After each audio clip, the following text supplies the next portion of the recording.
Welcome to Life Lessons. This is Maria Morgan at mariaimorgan.com.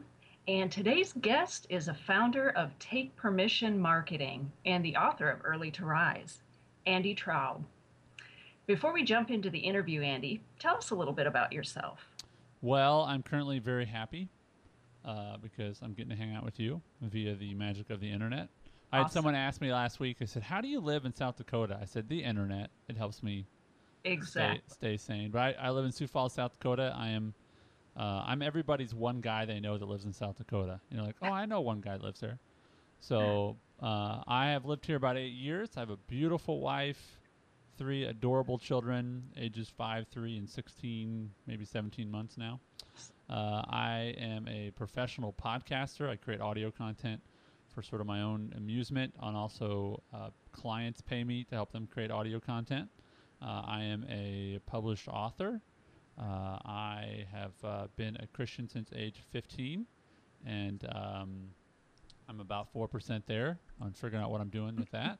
But I don't like to be cold, and nor do I like to wake up early. But I wrote a book about getting up early, and I live in South Dakota. So I don't know if that makes me really disciplined or dumb, one of the two. But that's probably enough about me. Awesome. So it sounds like you're also, I know I've taken a look around your website before, and you're an expert on a lot of products that help people take permission in their lives. So, what inspired you to add writing a book to that mix?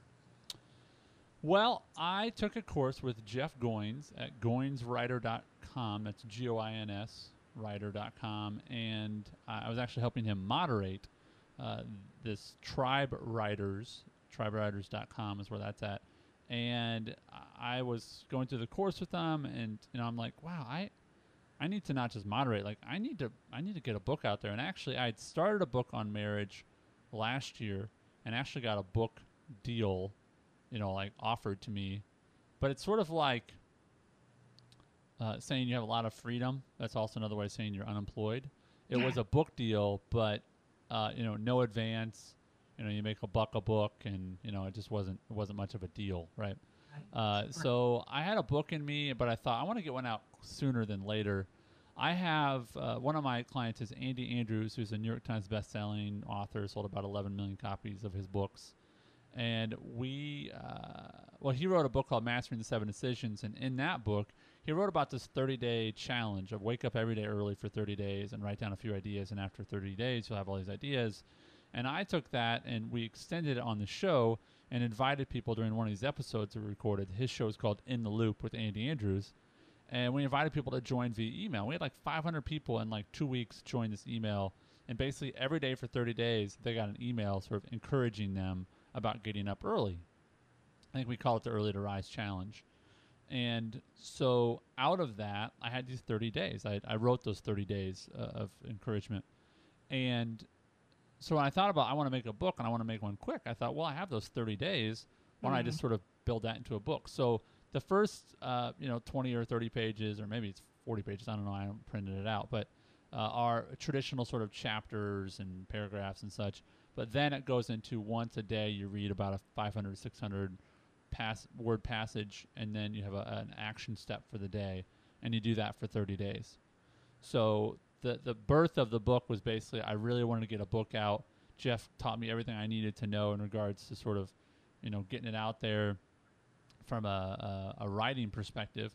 And then I went out and I created a system from the technical standpoint. So I'm actually developing this thing. I'm in the middle of it right now called theselfpublishingsystem.com. So theselfpublishingsystem.com. And I created this system where when people buy my book, I also get their email address because I give them all these bonuses. And people are like, well, that's really smart. Right. And every link in my book is trackable. So I got this idea for this book, and then I sort of threw in my technical know-how. And like if you listen on a Kindle device that, has this like internet connection, not like the old school Kindles, but you can click on each day and hear me read it too. So I built this whole system, and it's the book is sold incredibly well. Been picked up by a few bloggers, and that's made it explode. And I wrote a book because I had a story to tell and advice to give, and that's why most people should write a book, because most everybody has a story. Exactly. Well, it sounds like not only did you write a book about getting up early, but you also put it together earlier than your other book would have been put out. So that's Yeah, phenomenal. that book just got Achievement, that. tabled. I mean, I didn't take that deal because it didn't seem like Right. much of a deal to me. And frankly, with no advance, um, I'm not afraid to tell people my numbers, whatever. I mean, as of this is March 1st, let's say 5, 6, 28 days in February, 30. This is after 32 days of sales, I've sold about 1,700 copies. I've made about $8,000, That's which phenomenal. is ridiculous. I mean, I hope no one thinks like, oh, he just flippantly says it. No, like that's ridiculous. That is like 2.5 months of, the Traub household necessary income that we need to, like feed our children and have a mortgage. I mean, that's a ridiculous amount of money. It almost doesn't feel real because it's sort of like if your great uncle dies and he leaves you a check, that's great, but until you get it, it's not real. That's Exactly. what it feels like right now. It doesn't feel real at all because I have to wait 60 days to get paid.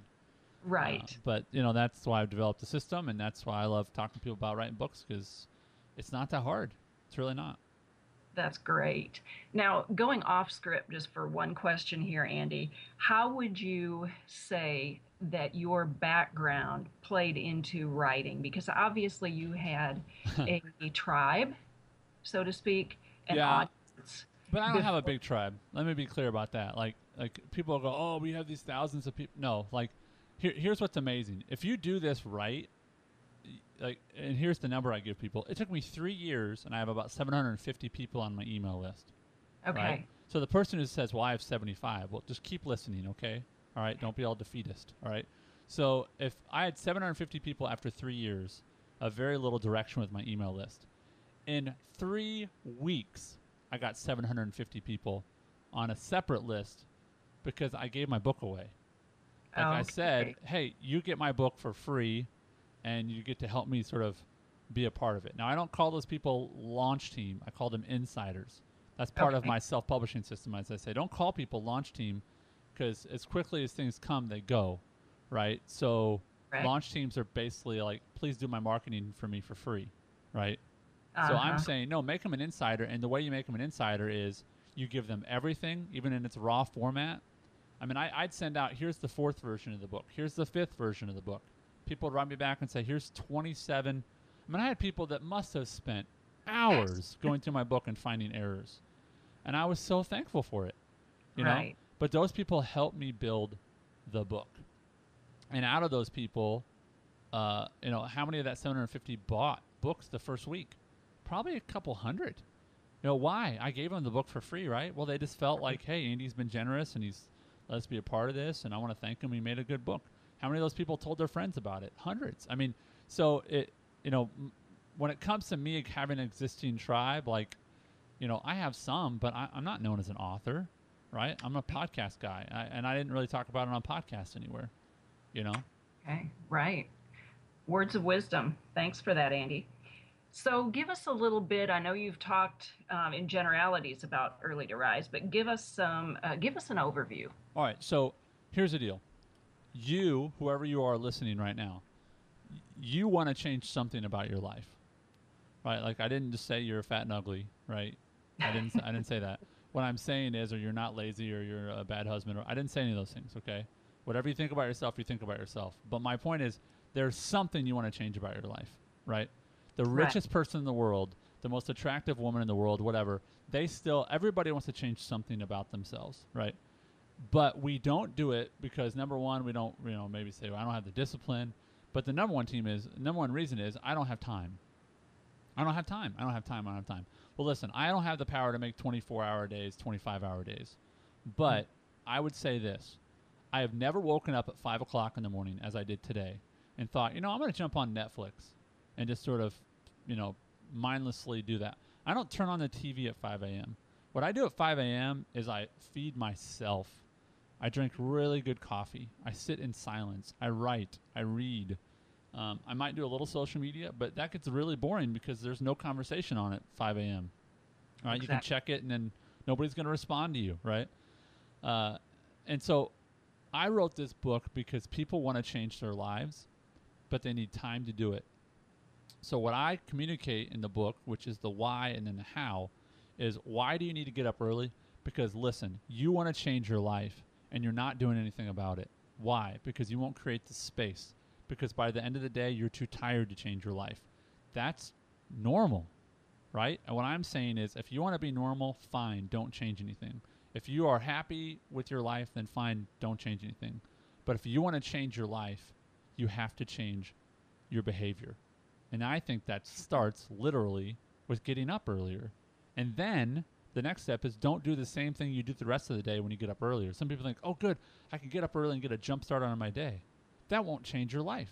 Listen, if somebody works 2 more hours a day at their work, their life is not going to change that much. It's just not. It's more of the same, right? So what I'm saying is take this time and do something different. And women, for the most part, they need to pour into themselves because they're way too selfless, right? They need to be selfish. And I write about selfishness in the book. I'm about be selfish at 5 a.m. It's okay to be selfish at 5 a.m. because no one else needs you, right? So I wrote the book because people want to change their lives, and they say, I don't have any time. And I say, okay, let me give you that time. And that means you need to go to bed earlier. But I guarantee you, if you trade me 10 p.m. to midnight or 9 p.m. to 11, if you trade me those hours for 5 to 7 a.m. or 4:30 to 6, whatever that might mean for you, I guarantee you it's going to make your life better because different hours have different quality. We all know that. Mm-hmm. That's why I wrote the book. Excellent. Well, I think you're onto something here. I know that there are several places in the Bible that talk about Jesus getting up early. Mark 1:35 is one of them. It says, and in the morning, rising up a great while before day, he went out and departed into a solitary place, and there prayed. Mm-hmm. So how has your relationship with the Lord impacted your writing? Well, here's where you go. Like one of my favorite writers is Brennan Manning. And he writes so much about grace. And one of the famous things I've heard him say is, we always say, oh, I should do this and I should have done that. And his funny line is, quit shoulding all over yourself. Don't should. So let me should for a minute, which is I should have probably put some scripture in the book, but I didn't. And I was, really mad at myself for a little bit. But I was like, it just didn't come to mind. So I'm very clear about my faith in the book. And my only 1-star review is from a guy that I think really liked the book, but just doesn't like my faith, which is fine. It was no, my 3-star review. My 3-star review was very good. He just didn't like the faith stuff, but it helped him get up earlier. My 1-star review, that guy is just mean. So, how did my faith affect it? I mean, I have gone away from, when I was younger, I'm not old yet, but when I was younger, where I'd say, I really need to have this dedicated time of prayer and da-da-da. Like, my relationship with Christ is much more an ongoing conversation than it is a block of time. Correct. And so in the morning, well, for some people, it is a block. I mean, it is. They need to have that 30 minutes every day or, whatever, where I'm just sort of like throughout the day, he and I are just sort of like, I'm like, okay, what's next? And what am I doing wrong? And help me out with this. And thank you for that. And so in the mornings, it's not like I break out my Bible. Like in the morning, it's for me, I'll have some praise music on, but I just really enjoy the silence of the morning. Like this morning, I put some music on and I was typing and I was like, boy, it's really noisy. Like I just turned the music off. It is great Christian music, but so, my relationship with the Lord is impacting my writing because he made me, he forms me, he walks with me. And so that's that, when you read anything I write or hear anything I say, it's because, it's him. There's stuff in this book that's amazing. Like people's lives are changing because of this book. And I look at that and I go, well, yeah, that's the Jesus part. Because I'm a guy that just didn't do real good in English class. Or well, I don't know, because I didn't do very good or well in English class. But, the book is changing lives. And it's like 101 pages if you, like the Kindle says it's 101 pages. The PDF's like 85 pages. Right. And it's like $8. And people are like, how is that worth it? I'm like, listen, if I could give you an extra 2 hours a day, 5 days a week or so, is that worth, $8? $5.50 of which goes to feed my children, So, it has affected the writing, but I don't know if I could say exactly how. And there's no scripture in the book because I'm a bad person.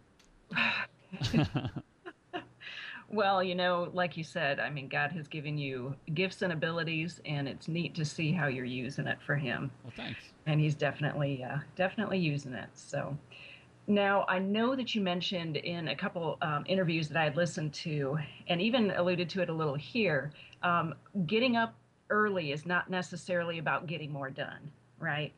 So it's about doing the things that make you a healthier person so that you will do other things better. So tell us how implementing the principles in your book have affected your life. What Well, does it look like in the Traub sure. I wrote a household? book. That's when I wrote the book. I mean, listen, How has it impacted your listen. family? I'm a better father when I get up before my kids. I'm a better husband when I get up before my kids. Like, I know I'm redeemed. I know that, like, I'm a better man than I used to be. But, like, listen, I'm selfish. I wake up every day, and the first person that I'm concerned about is Andy Traub. Right? That's just who I am, right? And if that makes me a bad person, then I'm a bad person.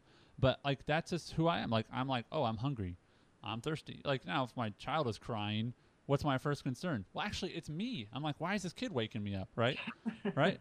I'm just being honest. But the great thing is, if you can be selfish from 5 to 6:30, then your kids get up and they're not interrupting you, right? You've had your time. Now it's time to be a father.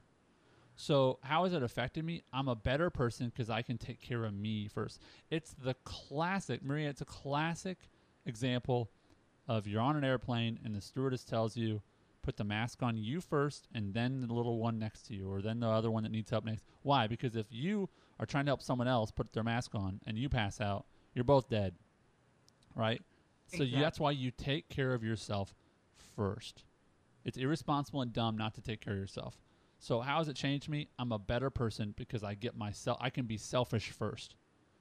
Selfish or self-care, whatever you want to call it. But I'm selfish. I want to take care of myself. I want to sit and have awesome coffee and read a book I want to read and write what I want to write without being interrupted.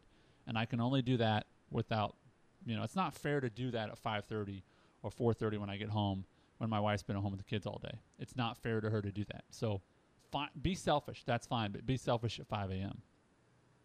Perfect.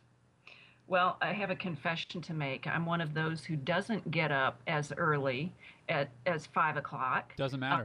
Now Does not matter what well, time I you get have up. to tell you that your book has inspired me to get up at 6 o'clock. Awesome. So that has been a good thing for me. My book inspired some lady to get up at 10 o'clock.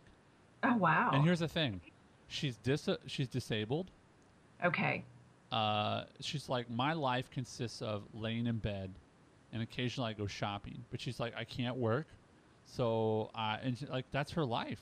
She has a very unhappy, unproductive life. And she's like, listen, I will sleep in routinely day to day till noon or 1 o'clock because Wow. there's nothing to get out of bed for her. Right, And so right. for her, listen, my time used to be 7:30 or 8. Now it's 5. So I bumped back 2.5 hours, right? So for her, it was noon, and now it's 10. It is absolutely not about getting up early. It's about changing your life. Whatever you need to do that, do it. So kudos to you for 6 o'clock. It's not about what time. It's not at some point I'm like, why do you even go to bed? These people are like, I get up at 4:30. I'm like, just don't go to bed. It's ridiculous early, but whatever. It works for them. That's right. Well, for somebody like me, then, or somebody else who might be struggling with getting up early, what kind of motivation do you offer them? Joy. Like, Joy. discipline is not a great motivator for me. Like, be more disciplined. I'm like, that sounds like fun. You're Hmm. like, why do you like hanging out with Andy? Oh, he's just so disciplined. Heck no. I want to be around people that are joyful, right? And I think joy comes from some discipline, right? Like, a joyful marriage is one where you have the discipline to stay faithful to your spouse, right? Great point. So I would say what's my motivation to people? What's my encouragement is, do you want joy in your life? Of course you do. That's a rhetorical question, right? So how are you going to get it? Well, I would like to lose some weight. Okay, well, then you need to do some disciplined things to help you lose weight. Or I'd like to read more. That really brings me a lot of joy. Okay, when are you going to do that? Oh, you could get up earlier. Well, I don't have any money. Well, go to the library. You pay taxes, right? So Like I need some quiet time, or I want more time with my husband. Well, tell your husband to get his butt out of bed earlier. Like it's about getting up early. What you do during that time, I don't care, right? But do something that's going to make your life more joyful. And that's what I'm offering people. Here's a time where you can have some joy.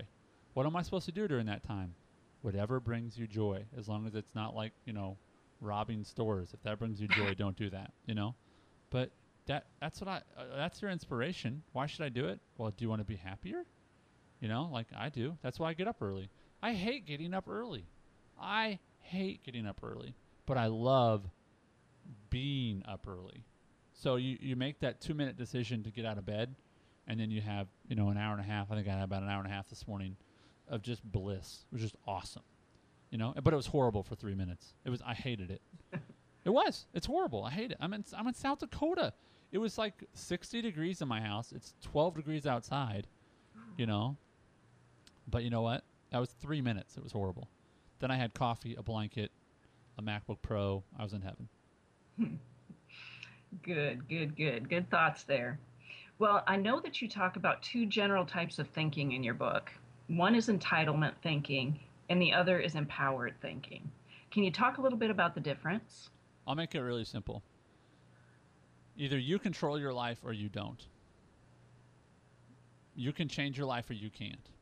Right? Now, we live in a country where most of us have the ability to change our life. Some people don't. Some people are born into a class system, born into poverty, born into a situation where they cannot change their lives. Most of us, if we are honest. Now, did I just say you're going to be a millionaire? I didn't say that. Did I say you're going to be a triathlete? I didn't say that. But on a realistic level, I wanted to write a book. So I took the steps necessary to write a book, right? I empowered myself. That's why one of my websites, my main website, is called takepermission.com. Listen, if you want permission here, I'm giving it to you. Some guy in South Dakota just gave you permission to get up early, to change your life, whatever. But you know what? You don't need my permission. You should just take permission. So take permission means you empower yourself. Entitlement means, well, my kids should stay in bed longer. No, they shouldn't. They're kids. They wake up. Right? Like how many times when you were 4 years old did you go, oh, Mom, you want me to go back to bed? I'll just go back to bed. I'm sorry to bother you. I'll go sit still. No, that's not what 4-year-olds do. They come downstairs and they say, Dad, I want to turn on, Thomas Tank Engine or whatever, like that's what. So entitlement thinking is everyone else has to mold around me, right? Mm-hmm. Empowered thinking is I am strong enough that I can mold my life, right? Do something different. Absolutely. You can do something different. I like that. Well, since God only gave us 24 hours in a day, and we've talked a little about that, discuss some strategies for being a better steward with the time that we do have. Okay, I watch television, right? I do, but we don't have cable. We have HD antenna. We got at Big Lots. It was like $17. And if you walk in one room upstairs, like you're in the way of the signal and it kind of goes wonky. But like we get like 5 or 6 HD channels, and that's too many.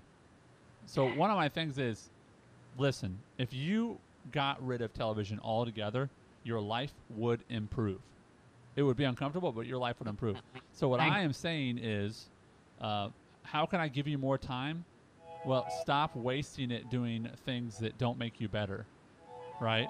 Now, like, listen, I'm okay with, like, eating junk food because actually it feels good and I like it. But, like, watching bad stuff on television, like that, especially for men, being as visual as we are. And I'm not just talking about, temptation, lust stuff. I'm talking about, like, every show on television now is about rape or murder or violence for the most part. All this CIS kind of stuff. Mm-hmm. I'm just not drawn to that, right? And then, like, watching the news is not healthy. Mm-hmm. Like, my wife and I generally try not to watch the news. Why? Because if it bleeds, it leads. It has to scare you, right? So how can I give you some more time? Stop doing things that don't help you. And you're like, well, Andy, I don't know if I can do that. Well, try. Do you know how to find out if you need something? Take it away. And if you live, then you don't need it. So, that's really hard. Like, I have a couple shows I watch religiously with my wife, but it's a couple. It's not 17, right? Mm-hmm. And we get sucked into this. We spend $80 a month on cable, and you can sponsor 2 kids in some other country for that, right? Right. Like, get a nice HD antenna, pull out the cable, get rid of the DVRs in every room, you know, and that's how I can give you some more time. Watch less television. Great. Well, I know that you're a busy guy, but I have a feeling that you've got another book in you. So can you give us a sneak peek into that next book? I'll talk about one. I've got a Okay. couple, but one of them is things that no one told you about marriage. Because here's the reality of most people. If I met you, and I say, oh, I see a ring on your finger. How long have you been married? You go, oh no, I'm engaged. I would say 2 things to you. I would say, Maria, first of all, and I would say it just like this. I would say, Maria, first of all, congratulations. Second of all, I want to be really honest with you. Marriage is a lot of work, but it's good work if you can get it. Right? So I spend about 75% of the time on, hey, it's work, get ready, don't be scared, you're going to fight, you know, blah, blah, blah, blah. And about 25% on, oh, congratulations. And I ask nothing about the wedding because I'm a guy and I don't care. Right? And here's why. Here's why I'm writing this book. Because you know what? Anybody can throw a party. Anybody can have a wedding. Right. And that has so little to do, other than the covenant that you communicate in front of everyone, with actually being married. Mm-hmm. I mean, it's the equivalent of all those reality shows, The Bachelor and The Bachelorette. Those shows are unbelievably unrealistic. Yeah. I mean, it's astounding. These people think that they're actually falling in love because, listen, you don't wake up every day. I don't wake up every day and have a helicopter take me to the top of a mountain for dinner with my wife, right? Like, that's not how it works, right? It's more like you wake up and your wife doesn't look like the woman you thought you were going to marry, right? And your husband, it's like, are you ever going to shave? You know, like, yeah, someday, you know. That's reality. And so my point of writing this book is there's certain things people don't tell you about marriage, and they should. Because Maria, if you have information about me and I'm in the river, and at the end of the river there's a waterfall, listen, that's your responsibility to tell me that. It's irresponsible to look someone in the eye and say, congratulations, I'm so happy for you. And to not tell me, hey, but there's a waterfall coming, right? Like, so that's why I'm writing the book, because I think there's certain things that sometimes people just don't hear it because they're in love and they think everything's going to be wonderful and they're going to be different. But the other thing is people need to know that one of the biggest lies that Satan tells us and that we believe is, I'm the only one. Mm-hmm. I'm the only one. Right? I'm the only one who fights my wife this much, or I'm the only one that whatever, right? That's a lie. It's isolation. And that's how you kill things, is you isolate them, right? And then they die off because they don't share their pain with anyone, right? Mm-hmm. So that's what the book is about. It's about things I wish people would have told me about marriage. And some of it's going to be funny because I try to be funny, you know. But some of it's going to be pretty serious, you know. So that's what's next. It's going to be a switch. It's not like a 30-day book. But it sounds very, very necessary. I appreciate it. And I only write stuff that I wish people would write for me, you know. Oh, yeah. And I hope people know this. Like, I am not a great literary genius. Like, I write in the way I talk. So when people hear me talk and then they read the book, they totally get it. Like, I just write how I speak. So if you want to hear a really, small words, not a lot of syllables or French accents or whatever, that's me. I'm your guy. I look forward to that. When is that going to be out, Andy? Oh, come on. What's up with the accountability? When would that be out? I would say I would love to have that probably in May. Okay. I don't know. It just depends on, because I'm gonna do my whole launch process. Sure. Because what I'll do is, and for people interested in this, just go to takepermission.com and join my newsletter list, and then I'll make sure I include you in when I launch that separate list for the wedding book or the marriage book.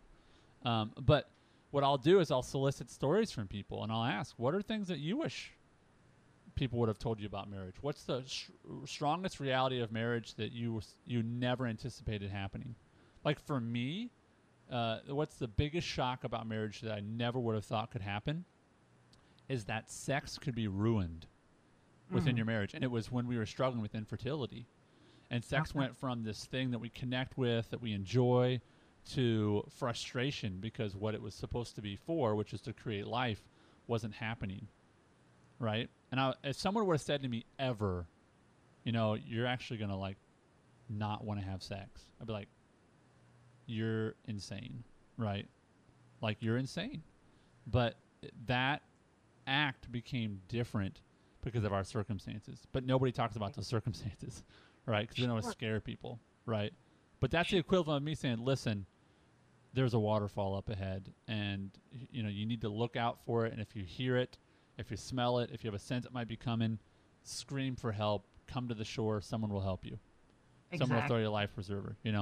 So that's the kind of stuff that I'll get information from readers and include those in the book. Right. And hey, you'd have tons of opportunity to look at God's Word and throw some of those verses in there too. Hey, thank you for the gentle reminder. Hey, Andy, there's a Bible. It's got a lot of words in it. Maybe throw a couple, but yeah, I won't. I will include. God's in my book. Yeah, I know. But just not his word. Just nothing he said. So anyway. Well, are there any final words of wisdom you'd like to share, Andy? You know what? I just want to encourage people. Like, this is not about hating on yourself. Oh, I should be getting up earlier. And remember I said about should, right? Don't be hard on yourself. But listen, and I don't know that Dave Ramsey coined the phrase, but I heard him say it most often is, when it comes to finances, that idea of compound interest. If you would have started 30 years ago, look what you'd have today, And this idea is that, listen, I know you want to change, but be encouraged when I say this, that the best time to plant a tree is 30 years ago, right? The second best day is today. Because you know what? You can't do diddly about 30 years ago. But today, you can go buy a little seedling and put it in your yard, right? Exactly. So don't hate on yourself and say, oh, I should be getting up earlier and I wish I would have. I want to encourage people and just let them know, and I write about this in the book, on day 16. I say, listen, if you've failed the first 15 days, today's day 1. Just start over. This is not about discipline. It's about pursuing a life of joy that only happens when you do something different. And you know what's different? Getting your rear end out of bed really early. Excellent. Well, thanks again for being my guest today, Andy. My pleasure. You did a phenomenal job. Thank you for having me. It's been my honor. Well, I've really enjoyed it, and I'd highly recommend Early to Rise for anyone who is interested in making a positive life change. And you can order your copy today at EarlytoRiseBook.com. Again, that's EarlytoRiseBook.com.